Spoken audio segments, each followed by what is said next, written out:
few years back, there was a movie about a man who was overstressed, overworked, and honestly, his life was spiraling out of control.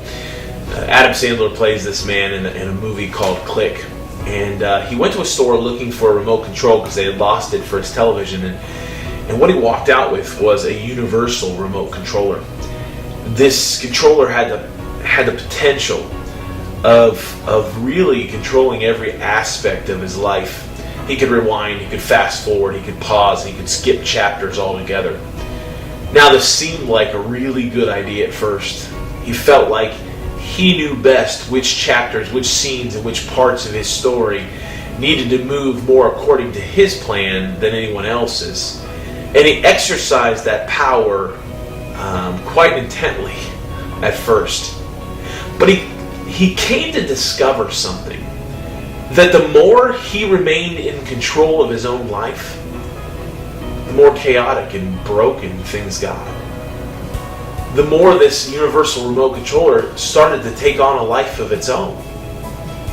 And there's this powerful moment in the movie when he looks back over his life and he sees that everything that he thought he was in control of actually controlled him. This reality that when our destinies are placed in our hands, we tend to make more of a mess of them than we ever really thought we would. What if in the garden a tree is a tree, but it's not really just a tree? Or what if the fruit is fruit, but it's not fruit, but something so much more? See, in the garden, we were created to live on demand. That our lives are to be lived out in response to this authoritative voice of the Creator that speaks and directs and guides who we are both individually and collectively. That I only come to understand what is right and how I live as a result of listening to the voice of this authority. But we need to understand something about the voice of this authority. It's not a coercive or tyrannical authority. It's not an authority that will force us to do anything. In fact, if anything, this authority creates space for us to make decisions. When you look at the scriptures, I think we come to discover what this authority is. It's an authority of love and hope. It's authority that invites us as creation to participate in the beauty and the grandeur of all that God has made and the purposes for which God has designed and made what He has made. It's an invitation to participate in the fruitful abundance of all that God has created and made. It's an authority of hope that looks into the life of its creation and sees potential and future and possibility and hope. And it's an authority that invites us to participate in response to a voice that speaks into our lives and says, "This is the way you should go." And because He creates space, it leaves room for doubt and wonder. That moment when questions begin to arise. Does this authority really have my best in mind? And then all of a sudden the tree becomes more than a tree. The tree becomes the possibility of decisions, of choices. That perfection, the harmony, the beauty, the grandeur of creation could be otherwise. And it's in those moments of doubt and wonder when all it takes is a voice spoken into our ears that begins to spin this doubt and wonder and make us even ask more questions.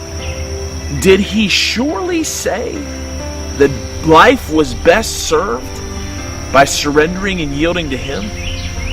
Don't you think that if you took hold of that remote controller, that you would be able to do far better with your own life than He would be with your life?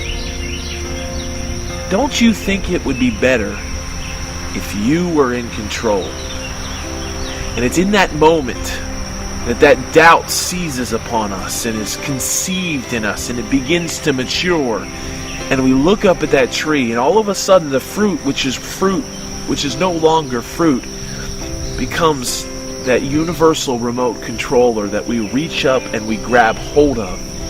Because what we see in it is the possibility to be set free from any sort of authority, that we can now control and determine our own destinies and futures. And we grab hold of and we seize that moment.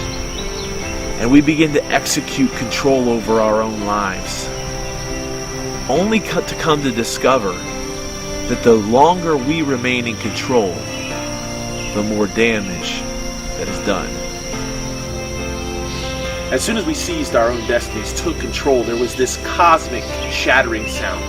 Life in the garden was about fruitfulness and abundance and harmony. As everyone moved in accordance with the same voice, finding their place in the same grand plan and design. But now that you and I are in control, we march to the beat of our own drummer. We set the tone, and everybody's playing a different tone. Everybody's drumming a different beat, and we find ourselves in conflict with one another now. And we find that the role we've now stepped into, as Genesis 3 says, becoming like God ourselves, is a role that you and I were never intended to have. We lack the perspective, the foresight, to be able to lead our futures well. Decisions we make today will oftentimes find themselves in precarious places down the road because we couldn't see what was coming. But somehow, in yielding, in surrendering to this voice of authority, it was supposed to mean that we'd all move together. But now you and I are bound and determined to have our own way, to do our own thing, to be in control of our own futures. And I know you've experienced this. The harder you've tried to control, the more damage was done, the more disarray, the more brokenness, the more chaos. Because life was never supposed to be in our control. So obviously you don't hold a universal remote controller in your hand, and yet most of us are still pretty much firmly in control of our lives, or at least we think we are. I do meet a lot of people that are stuck at rewind, where they're stuck trying to control the ramifications of their pasts, or they're stuck at pause, where they just can't see themselves moving forward or don't want to move forward. Or they're living with a finger on the fast forward button, always wanting something more than they have right now. We still exercise control, and I wonder, what if faith begins at the point that you and I lay down our universal remote controller? What if faith is all about yielding to the voice that spoke in the garden, that speaks now, that has spoken throughout the centuries, this voice of authority, of love and hope, that looks into our lives and sees something so much more than we see? What if life is about a faithfulness to God in response to His direction and guiding of our lives, that no longer do we march to the beat of our own drummers, but we have one drum beat that each of us marches to, and we find ourselves in our place in that one purpose, that one plan, that one design that God has for His entire creation? What if we actually trusted that God, our Creator, the authority of the universe, actually has our best in mind? What would happen in your life if you surrendered, yielded, gave up control, and trusted that He who has begun a good work in you is faithful to bring it to pass?